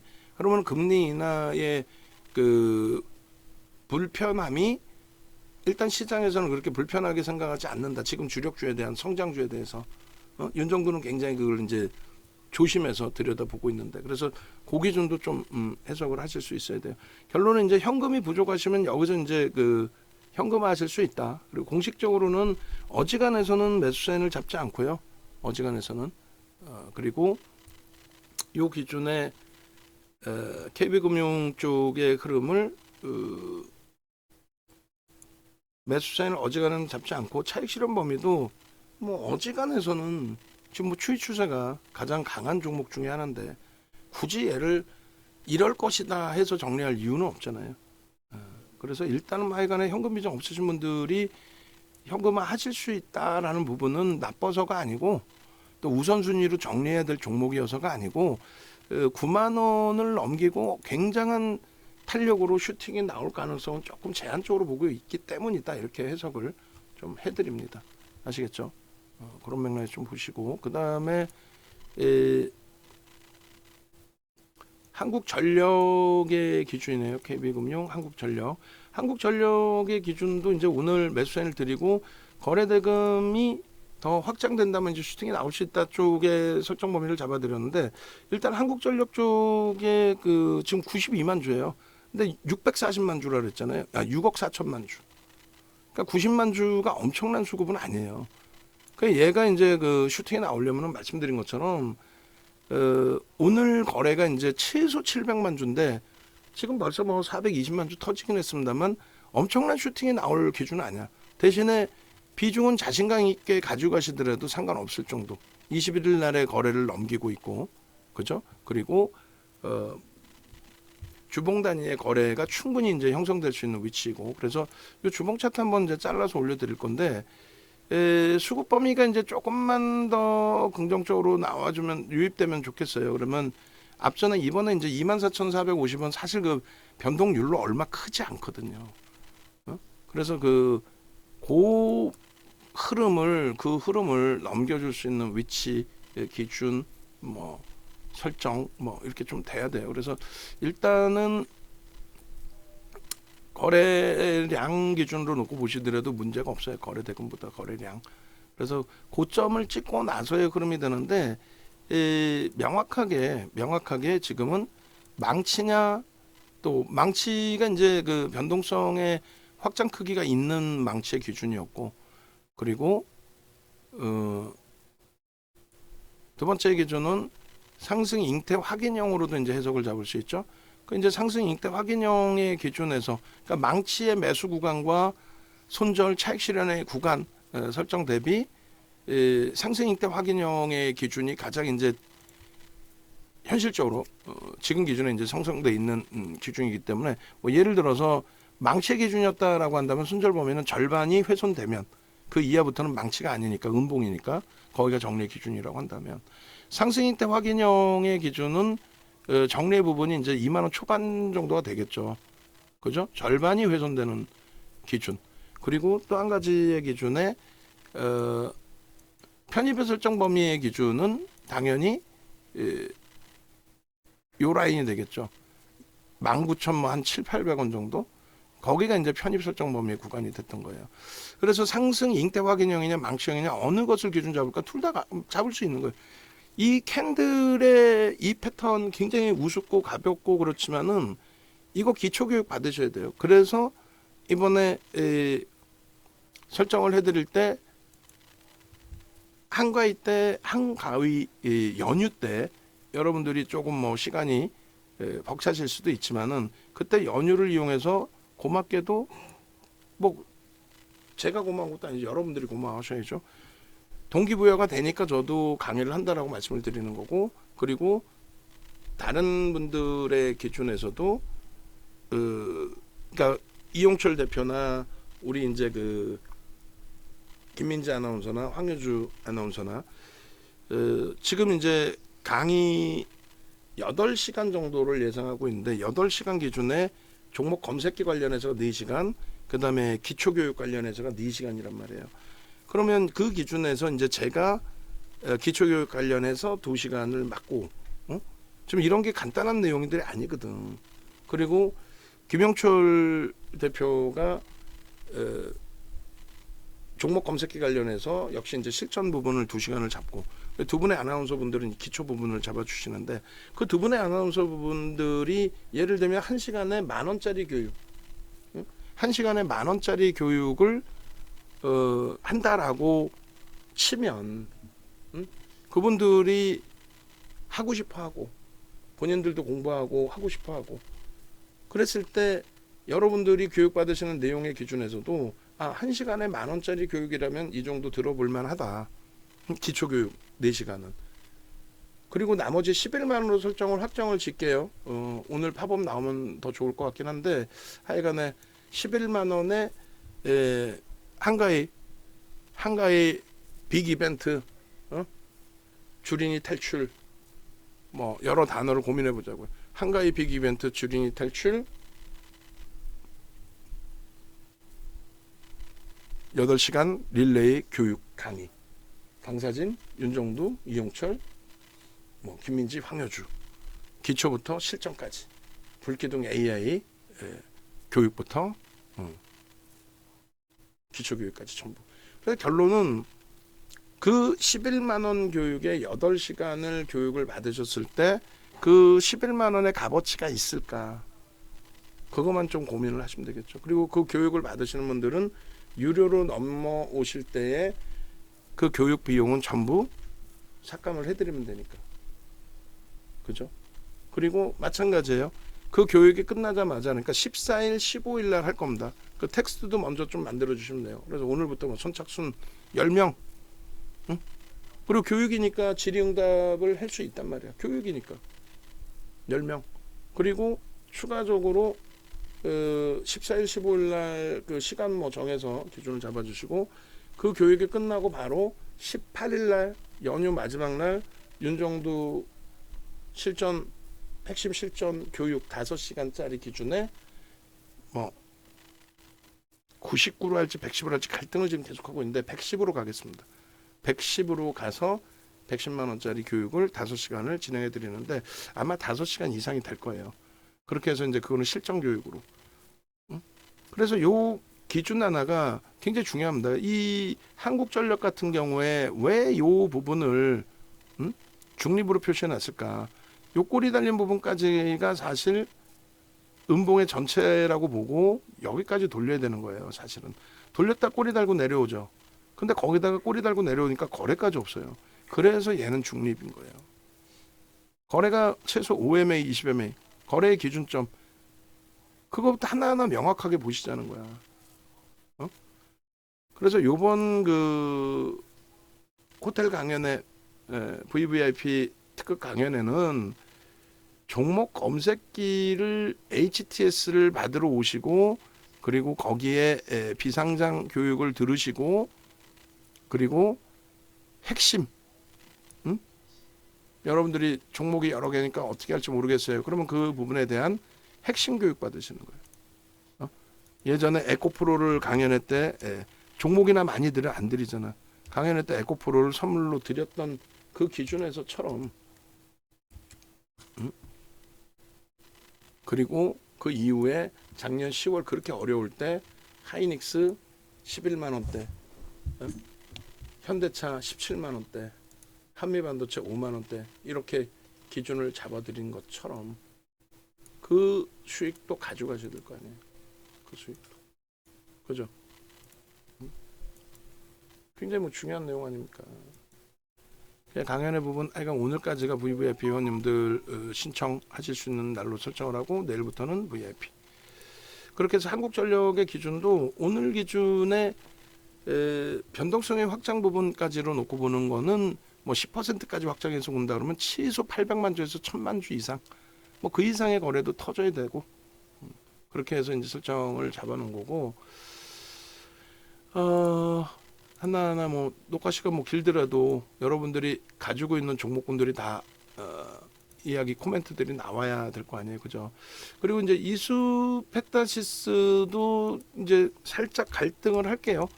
갈등을 해서 압축 설정을 하이닉스로 잡든 뭐 LG이노텍 쪽으로 잡든, 그러니까 반도체 쪽의 기준으로 잡든 아니면 그러니까 AI 기준의 엔비디아 발 영향으로 잡든 애플의 영향으로 잡든 어느 쪽으로든 설정을 잡을 텐데 아마도 이수 펜타시스는 엔비디아의 영향에도 상당한 영향을 받고 있기 때문에 애플은 지금 그 전체 시장에 큰 영향을 우리나라 쪽에 주지는 않고 있잖아요. 그래서 얘도 좀 고민을 할 건데 일단 뭐 지금 오늘 기준에서는 유지 전략으로 대처하면서 기준을 잡겠습니다. 그래서 얘도 지금 거의 매수 사이는 안 나가고 있죠. 제한적으로 설정이 되고 있고 충격은 지금 BH의 충격이 BH에 대한 충격 오늘도 지금 2만 원까지 그러니까 거래 없이 3%대 조정이 나와 있는데 일단 BH도 오늘 기준에서 이제 그 수급 범위를 볼게요. 그리고 메타방에 계신 분들이 지금 편안하지 않으신 상태이신데 매매따라방이 근데 이제 그 부분에 대해서 자꾸 편안하지도 않으신데 강연에 오시라고 자꾸 말씀드리는 이유는 다른 분들보다도 강연에 메타방 계신 분들이 더 오셔야 된다라는 기준은 일단은 31일 이번 주 그러니까 토요일날 강연의 이후에 매매따라기 방의 전략을 제가 상당폭 수정을 할 거예요. 물론 이제 온라인상에서도 이제 말씀을 드릴 수 있지만 그 부분을 서로 얼굴 보고 시각을 보고 그리고 나서 이제 이렇게 운영하려고 하는데 어떠시겠습니까? 라는 질문도 좀 드려보고 무슨 말이냐면은 지금 지난주에 뭐 사실상 그렇잖아요. 지난주 기준에 뭐 다시 이제 보시게 되면은 시즌이라든가 월요일 날의 시즌 한번 볼까요? 그러니까 다 필요 없어요. 다 필요 없고 뭐 우리가 이제 신규 상장주까지 들어가서 자칫 잘못 들어가서 무슨 뭐 한 방에 고점 대비 50%씩 그 밀려내려고 그건 아니잖아요. 그러니까 시즌이라든가 이수 스페셜티 케미칼이 월요일 화요일 날 거래대금 최상위로 형성이 되고 그리고 나서 이제 이 흐름들이 시젠 같은 경우 0.18에 포착돼서 28.85까지, 이수 스페셜티 케미컬은 6.34에 포착돼서 상한가까지. 근데 저 흐름이 거래대금이 뭐 사실상 거의 뭐 1위 수준에 놓여져 있었고, 시가총액이 1조 5천억, 뭐 또 2조 이런 종목이란 말이에요. 거기에다가 이제 매도 신호가 명확하게 이제 형성돼서 나온 그런 기준이 되죠. 그러니까 결론적으로 그 지금까지는 이제 뭐 우리 주력주로도 충분하고, HD현대일렉, 하나에어로스페이스, 한미반도체, 알테오젠, HLB 요런 시가총액 10조 이상짜리에서 뭐 충분히 수익을 냈기 때문에 평상시 안 건드렸던 뭐 시장 같은 종목군에서 저기까지 건드려서 매매를 할 필요가 있을까라는 생각을 했어요. 근데 이제 지금은 뭐 그렇게 해도 될 만큼의 전체적인 시장의 흐름이라고 보고 있거든요. 순환 정리의 기준도 있고.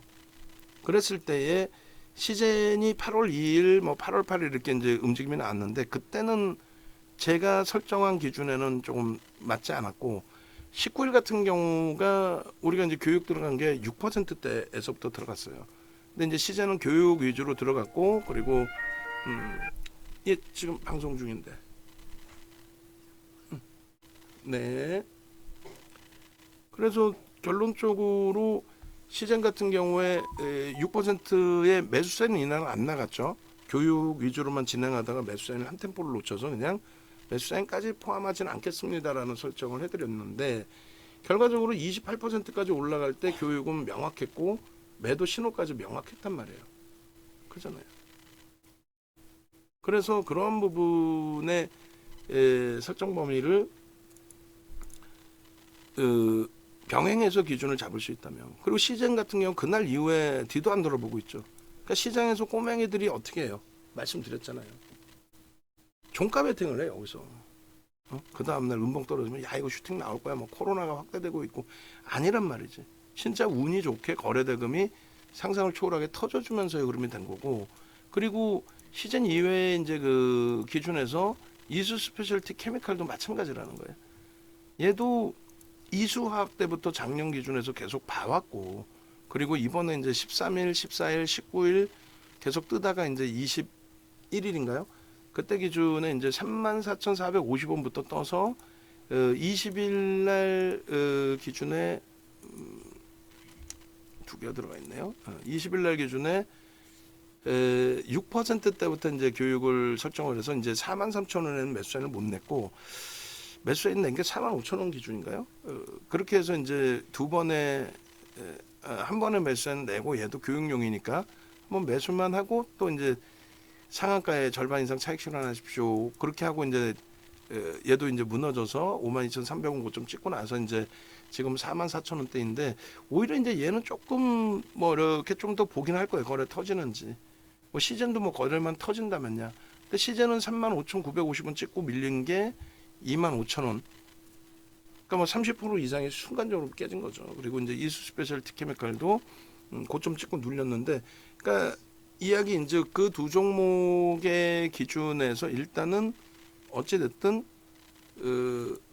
검색계 뜨고, 그리고 슈팅 범위에 이제 들어가서 차익 실현 고점에서 이제 매도 신호도 교육용으로 잡아드리고, 근데 그 부분이 뭐 운이 좋아서 한 번의 기준으로 설정된 건 아니잖아요. 그잖아. 그리고 그 다음에 이제 유한양행하고 조금 이제 그 가격 포인트를 놓치긴 했지만, 알테오젠 같은 경우의 기준, 그죠? 그래서 지금 ST팜이 이제 11만 5천 원까지 돌리고 있는데 다시 편입할 수 있을까의 고민을 좀 할 거예요. 그래서 유한양행 같은 경우에도 저평가 아니에요. 지금 엄청나게 지금 프리미엄이 높게 형성돼 있습니다. PBR도 상당하고. 근데 이제 PR 부분에 있어서는 아직까지는 이제 평상시 그 상단 부분을 슈팅으로 넘기진 않았기 때문에, 그리고 뭐가 어찌 됐든 간에 16일 날 이제 뭐 변동성이 한번 있었고, 그 다음에 21일 날에 한번 변동이 있었죠. 그날 수요일 날은 교육이 이제 평상시처럼의 교육, 흥분하지 않고 프로그램 매도가 너무 큽니다부터 해서, 일단 어쨌든 뭐 교육용으로 1% 들어갔다가 VVIP 방에서는 이제 들어가고 바로 이제 뭐 손절 범위를 설정을 했고, 그리고 23일 날은 개장 초부터 잘 진입이 됐죠. 개장 초에 강보합권에서부터 거래가 수반돼 있었고 2%대에서부터 그리고 나서 이제 뭐 10%대까지 16%인가요? 16% 슈팅이 나왔고 그다음에 전량 차익 실현 재편입까지 했어요. 시가총액 8조 원대의 종목을. 그러니까 오늘도 지금 갈등을 하고 있는데 3%예요. 그러니까 신규 매수는 안 내고 차익 실현에 대해서 이제 고민을 하다가 10시 이후에 고점 대비 3% 기준을 좀 보고 있었단 말이죠. 우리 기준이고. 그러니까 결론적으로 BH를 얘기하면서 이제 이 부분을 말씀드리는 게 유한양행이나 알테오젠이나 또 이수 스페셜티 케미칼이나 시젠이 지난주 내내 뭐 최소 1시간 반에서 2시간 반씩 교육해드리면서 녹화하면서 설정해드린 내용들이 그게 운이었을까라고 한다면 그렇지 않다라는 거예요. BH 부분이 그러니까 매매 따라하기 방에 지금 이제 접속을 다 하고 계시니까 더 길게 말씀드리는데 매매 따라하기 방에 계신 분들의 제가 판단할 때 상당 부분의 인원께서는 매매 따라하기 방에 그 매매 따라하기 자금 이외에 포트폴리오를 구성하고 계시는 걸로 알고 있어요. 그러니까 중간중간에 질문도 있으셨고 이 종목 어떻게 할까요에 대한 그러니까 포트폴리오 구성하시고 이제 그쪽 종목을 매매하시면서 BH 쪽을 계속 이제 지금 기준에 유지하시고 대처하시더라도 제가 생각할 때 큰 문제가 없습니다. 특히 이제 9월 달까지 뭐 이렇게 돼 있으니 9월 달까지 애플의 이슈 범위가 나올 때까지 뭐 전체 비중의 5%라면은 그거는 뭐 크게 무리 없이 유지하시고 대처하셔도 무리수가 없다. 그 기준입니다. 제 기준은. 근데 뭐 분명하게 이제 매매 따라하기 방에 이 BH만 집중하시는 분도 계실 수 있죠. 포트폴리오 구성이 없이. 어찌됐든 원래 취지는 전체 포트 구성하시고 별도의 이제 자금의 기준인데 궁극적으로는 지금 이제 보여드리는 것처럼의 기준. 그러니까 PER이 5.48배고 PBR이 1.03배인데 이 기준이 여타 종목군들처럼 컨센서스가 증권사가 제한적인 종목에서의 흐름이라면 그러면 신뢰도를 가져갈 수 없어요. 무슨 얘기냐면 간단하게 한미반도체를 붙여놓으면 한미반도체의 기준에서 컨센서스 전망치 나온 게 7월달 기준에서 7월 이후 또 8월 기준에서 보고서를 낸 쪽이 없어요. 그러니까 프리미엄이 너무 높아요. 우리가 가지고 있던 종목이고 또 매매를 했고 또 맨 마지막엔 뭐 억지를 써서 그냥 뭐 차익 실현 범위가 되긴 했지만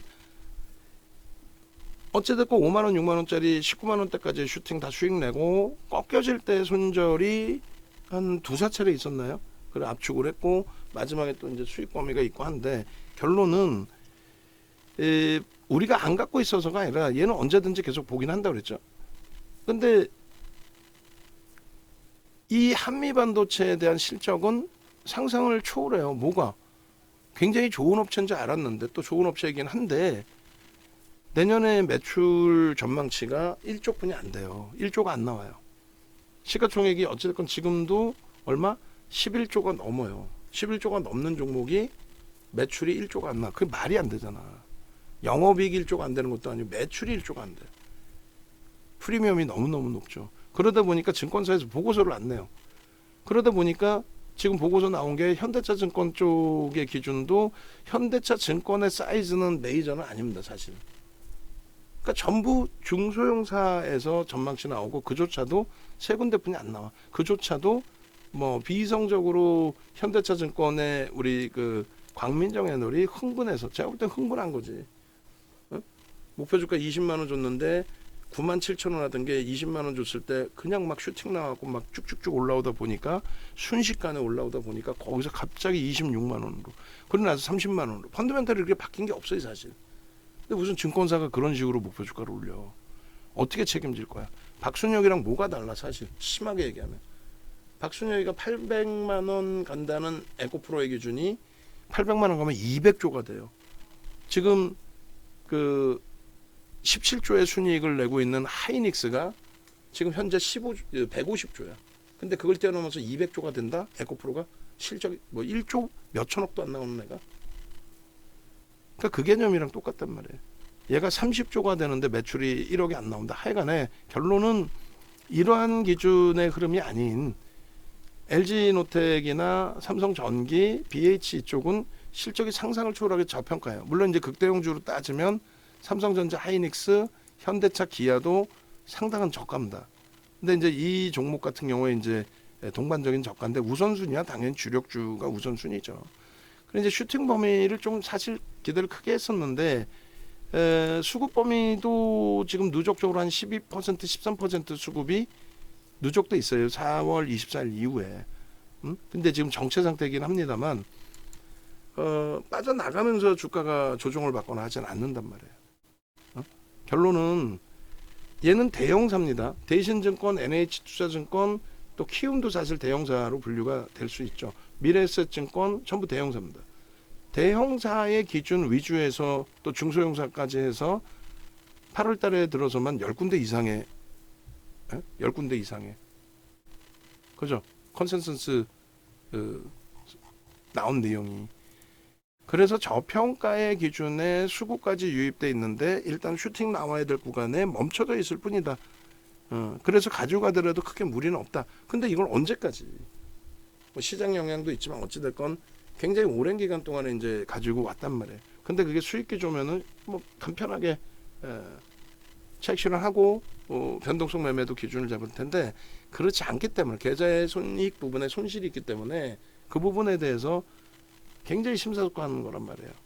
그래서 이제 매매 따라하기 방 기준에서는 물론 이제 제가 여기에서도 대처를 이렇게 하겠습니다. 지난주에 뭐 어찌 보면 운이 좋다라는 거는 그런 시장이 형성돼서 운이 좋다라는 표현인 거지. 종목을 뭐 우연찮게 잘 뽑아냈다 그건 아니에요. 그잖아. 종목을 뭐 어떻게 우연찮게 2,400개에서 그렇게 네 종목이 딱 잡혀서 나오나? 그잖아요. 결론은 이번 주에도 오늘 기준에 뭐 시장 지수의 영향도 있고 여러 가지 영향이 있을 텐데 지금 기준에서 이제 뭐 ST팜이 슈팅이 나오기에는 거래가 조금 제한적이에요. 2시인데 140만 주 갖고는 안 돼요. 내일이면 또 한 번 더 들여다 보면 모를까.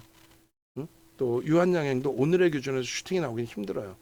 우리가 원하는 변동성의 확장. 뭐 루닛 또 교육은 해드렸지만 오늘 막 루닛이 슈팅 나오기 힘들어요. 그래서 오늘은 어차피 지난주 수요일 목요일처럼 슈팅이 나올 수 있는 종목이 좀 제한적이란 말이에요. 근데 주간 단위에 제가 볼 때는 최소 한두 종목 이상, 두세 종목은 나온다는 거지. 시가총액 최소 1조 이상, 5조 이상, 10조 단위 기준에서. 그러면 그걸 바탕으로 우리가 어떻게 하실까요? 강연회 끝나고는 한번 그걸 심사숙고해서 한번 움직여 볼까요? 아니면은 뭐 절반만 움직여 볼까요? 물론 제가 정해서 제가 따라오셔야 하면 따라오시겠지만 이왕이면 제 논리도 들어보시고 메타방은 메타방대로 또 별도의 식사 시간에 별도의 자리를 세팅을 해서 앉을 수 있잖아요. 지금 이제 10분 기준인데 8분 정도가 신청이 끝났고 그래서 결론적으로 그렇게 해서 오시면 종목에 대한 질의응답이 아니니까 종목에 대한 질의응답이면 그건 불법이 될 수 있어요. 불법이고 근데 그게 아니라 전략에 대한 내용이면은 편안하게 이거 어떻게 우리가 운영할까 어차피 같이 계속 가실 거니까 그잖아요. 그래서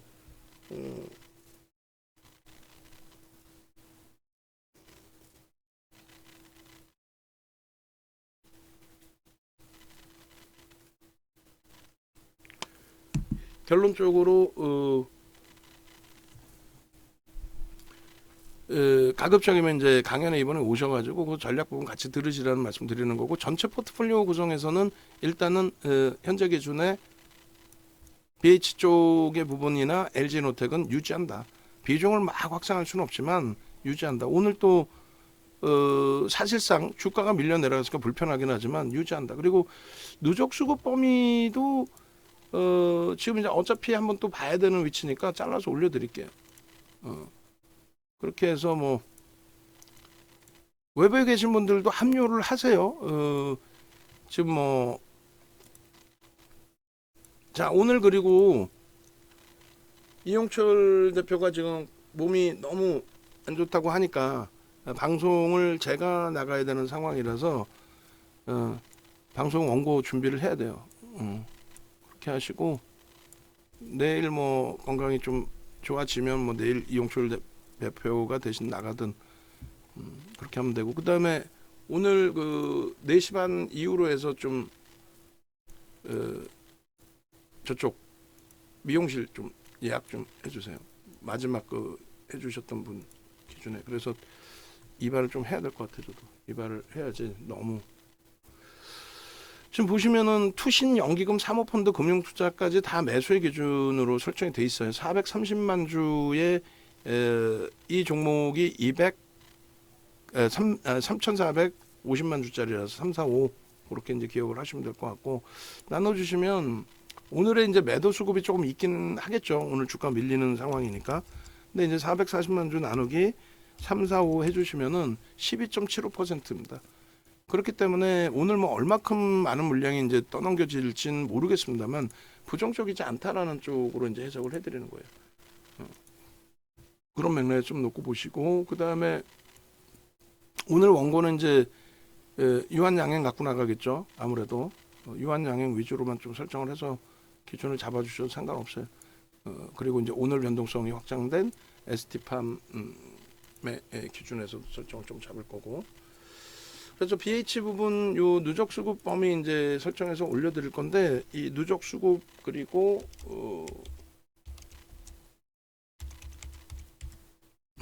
그리고 매수 평균 단가까지 지금 할인이 돼 있어요. 할인이 돼 있는 종목이 제한적이에요. 그러니까 뭐 예를 들어서 넥슨 게임즈는 저평가는 아니라고 그랬잖아요. 저평가는 아니에요. 저평가는 아닌데 이제 거기도 단기 수급이 좀 들어와 있는 상황이었고, 그리고 지금 이제 다행히 바닥에서 이제 조금 돌려지고 있는 상황이고, 그리고 매수 평균 단가도 프리미엄이 일부 붙어 있는 상태에서 이제 손바뀜이 굉장히 크게 나왔던 상황이고, 근데 LG노텍이나 BH 쪽의 기준은 저평가예요. 저평가고, 뭐 일단은 하여간에 이렇게 좀 뭐 보시죠.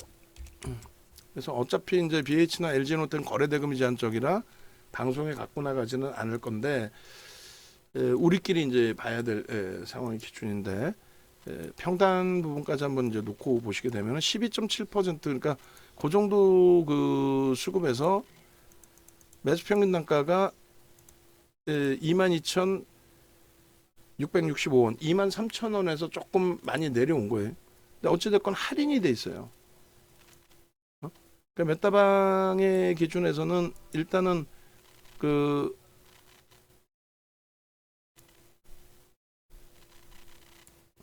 매매 따라하기 방 기준에서는 지금 그 채팅방에 올려놔 드렸으니까 그거 좀 참조해 주시고, 그래서 프리미엄이 아닌 할인이 되고 있는 상태의 기준이다. 근데 제일 중요한 거는 사실 변동성이 나올 때, 그러니까 거래가 터지고 변동성이 나올 때 그때 따라붙어도 나쁘진 않아요. 근데 이제 LG노텍이나 이쪽을 쥐고 들어가는 거는, 가지고 유지하면서 대처하는 거는 주력주에 이제 LG노텍은 넣어놓은 상태고요. 원체 이제 펀더멘털이 뒷받침되고 누적 수급이 있으니까 언제든지 뭐 하방은 일정 범위 잡혀 있고 언제든지 슈팅 범위가 강화될 수 있다, 이렇게 해석을 하는 거거든요. 그 슈팅 범위가 강화될 수 있다 그렇게 해석을 하는 과정 속에서 특히 이제 LG노텍보다도 이제 BH 같은 경우는 굉장히 좀 가벼운 상태이기 때문에 벌써 이미 움직였다 하면은 주가가 이제 좀 많이 확장돼 있을 가능성이 높죠. 뭐 그런 부분도 있습니다, 사실은. 그래서 이제 뭐 전체 비중에서는 5% 설정 범위의 유지는 그렇게 벅차지가 않은데, 메타방의 기준에서는 뭐 지금까지 가지고 오셨지만은 하여간에 뭐 심리적으로 좀 불편한 부분들이 있어요. 그래서 움직임을 가지고 간다라는 전략도 설정을 하고 있기 때문에, 그래서 그 부분을 강연회 때 이제 조금 더 확장해서 말씀드릴 수 있는 부분, 설정 범위 부분, 그거를 말씀을 드린 거예요. 그리고 알테오젠하고 시가총액 순서대로 이제 좀 설정을 잡아놓을게요. 이쪽에 변동성 종목의 기준에서도 유한양행, 그리고 저쪽에 ST팜, 이렇게 해서 이제 2.5의 단기 주로 설정이 되어 있습니다. 알테오젠이나 유한양행은 단기가 아니라 이제 뭐 스윙으로 놓고 볼 만한 내용을 유한양행의 일봉 차트, 주봉 차트, 차트에서 기술적으로 좀 해석을 일부 해드릴 거예요.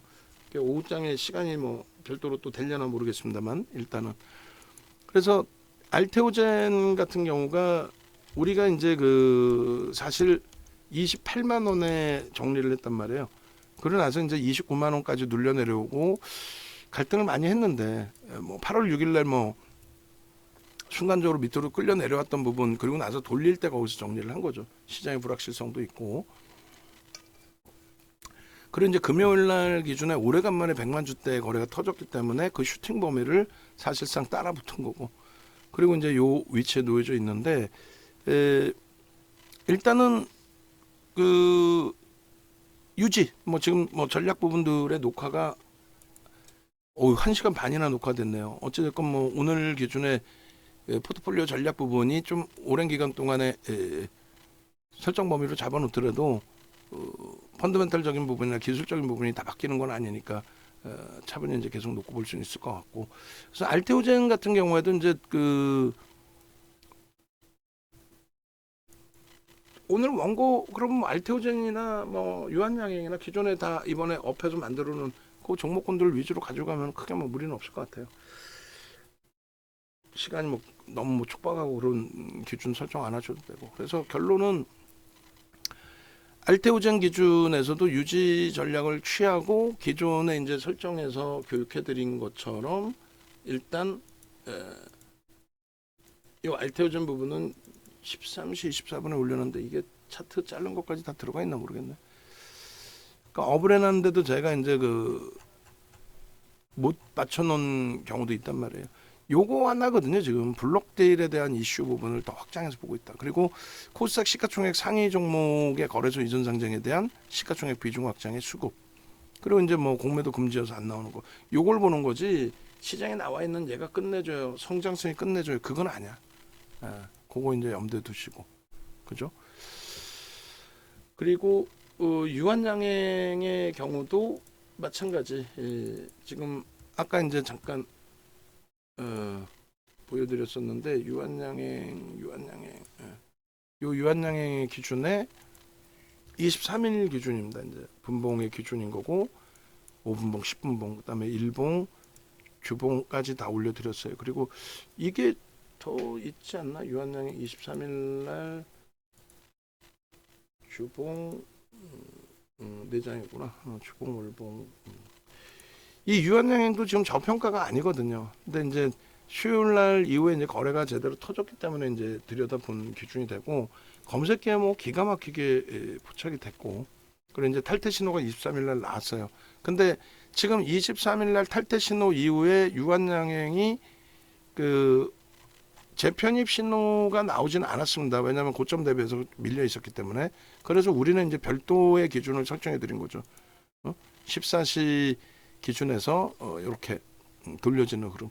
근데 이제 그 이후에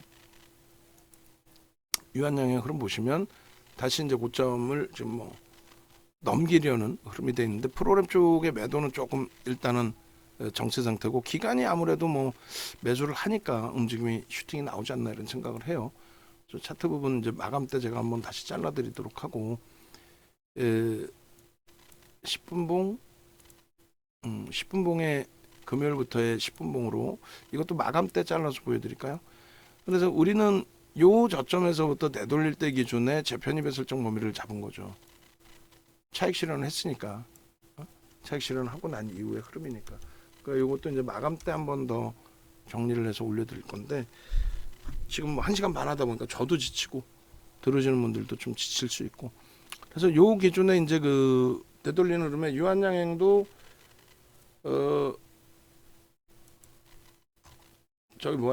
문자 사인 포함해가지고 주시기 바랍니다. 이렇게 해서 오늘 원고가 좀 많을 수는 있어요. 많을 수 있는데 전부 얘기한 것처럼 금요일 날 이제 일정 범위 다 또 오늘 기준에 일정 범위 해놨다면 장 마감 이후에 그렇게 벅차지는 않단 말이지. 어떤 게요? 일단 오늘 뭐 가지고 나가봐야 한국전력을 갖고 나가겠죠. 당연히 유한양행 갖고 나가겠죠. 넥슨 게임즈는 아직 거래가 안 돼. 그러면 한국전력, 유한양행, SD팜 이렇게 갖고 나가죠. 뭐 알테오전 빼고. 그렇게 해서 한국전력, 유한양행, SD팜 이렇게 세 종목을 가져갈 겁니다. 그러면 SD팜은 오늘 장중에 했고, 유한양행 금요일 날 뭐 대부분 다 해놓은 거고, 문자만 넣으면 되죠. 한국전력 장중에 오전장에 벌써 업그레이드 된 거지, 그지? 그렇게 되면 뭐 원고 솔직히 준비할 게 뭐 있어? 검색기 종목 말씀드린 것처럼 이제 시가총액 5천억짜리에 슈팅 나오고 꺾여져서 매도 신호까지 나왔다면은 그 매도 신호까지 설정해서 올려드리는 거. 그거 이외에는 종목 검색기도 제한적이죠. 지금 한국가스공사 슈팅하고 얘가 꺾여 있으면 꺾이는 기준에서 이제 한번 잡는 기준하고, 그 다음에 브로노이도 있네요. 그리고 SD팜, 그리고 아까 에이프릴 바이오까지, 그죠? 그렇게 해서 이제 요 종목군들 그냥 장중해 놓고 그대로 넣으면 되고, 상황에 따라서는 종가까지 필요한 건 종가에 넣어주시면 되고.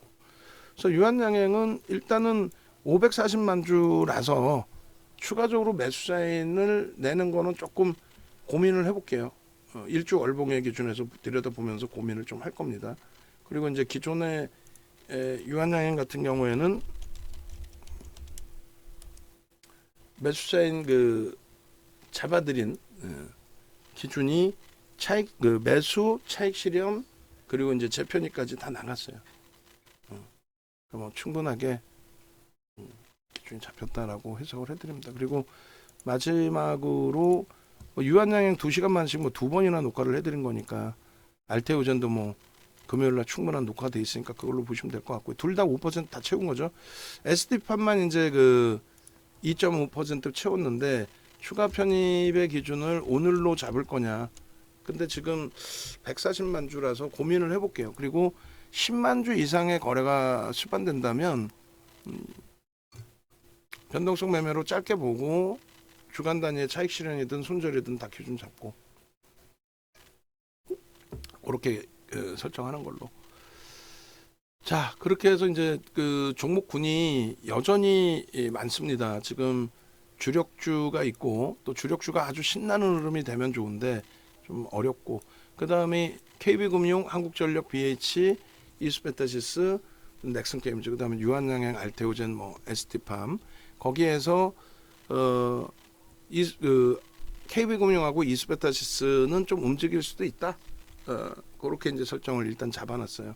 그리고 얘네들이 다 주력주 쪽에 상당 부분이 연동돼 있는 기준이기 때문에 그런 기준에서도 이제 해석을 좀 잡을 겁니다.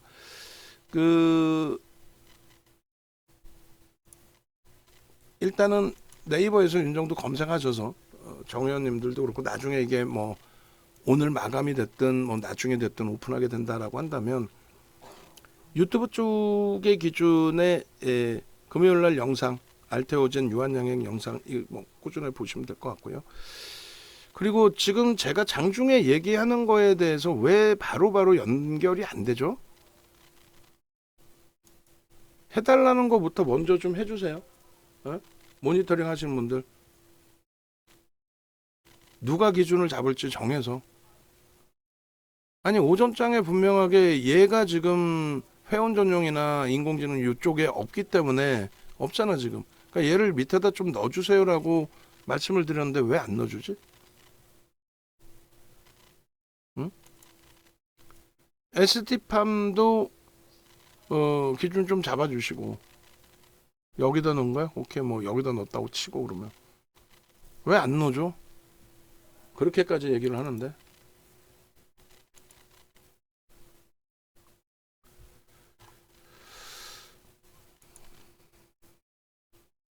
좀 긴장하세요, 내부자들도. 네이버에서 홈페이지 검색하시면 이렇게 찾아오실 수 있어요. 찾아오실 수 있는데 요 기준에서 들어오셔가지고 강연에 이제 뭐 이번 주니까 마지막에 이제 신청하셔야 되는 분들 신청하시고, 그리고 함께 하셔야 될 분들 뭐 함께 하시고, 그리고 한가위 연휴 이 팝업장이나 한가위 연휴 채팅방에 올릴 그 기준이나 전부 다 올려드릴게요. 그래서 아까 말씀드린 8시간 11만 원 기준으로 설정을 해서 해드릴 겁니다. 진행을 해드릴 거고, 그 기준에서 이제 뭐 교육 들으시고 신규 가입하신 분들 나는 어제 가입했는데 나는 안 되나요 하시면 뭐 교육 들으시고 연장하시면 되죠. 연장하시면 교육 금액만큼은 빼드리니까. 그리고 이제 기존 가입하신 분들은 또 이번에 가입하신 분들은 요 교육 교재 다 기존 것도 교육 들으시고 이제 그 가입을 하시게 되면은 기존의 교육 자료들도 싹 다 드릴 테니까 뭐 참조하시면 될 것 같습니다. 그렇게 해서 좀 벅차더라도 오늘이든 내일까지 팝업창하고 뭐 다 만들면 될 것 같아요. 기존의 자료 내용들 가져다가. 됐죠? 영상 올려드립니다.